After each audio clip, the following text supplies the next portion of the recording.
If you want, you can make your own handle. Whichever length you want, you can make it custom made to suit you.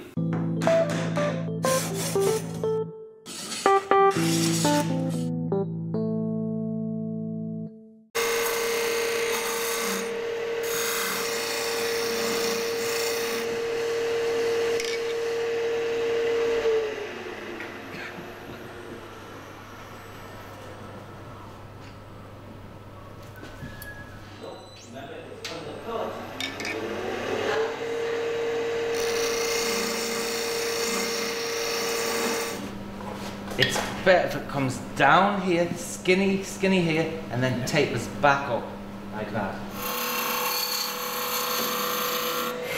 And that'll give you, see, so because it's cutting cleaner, it's not pushing the wood and setting up that harmonic.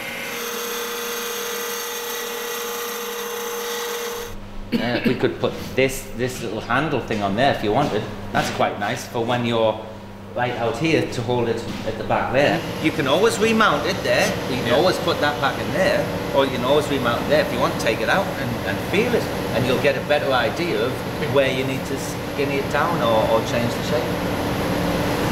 Good man, good man. All the same black tone.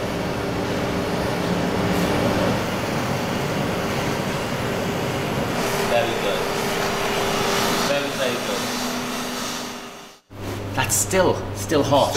That's perfect. So if you get your wax,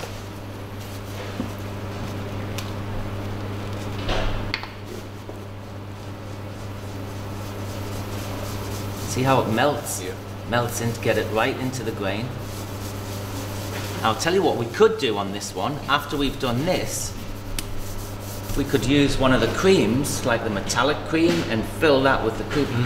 Then, and it looks really good in the grain. So that's what you're going to do now. Give it a really good coat of oil, of wax.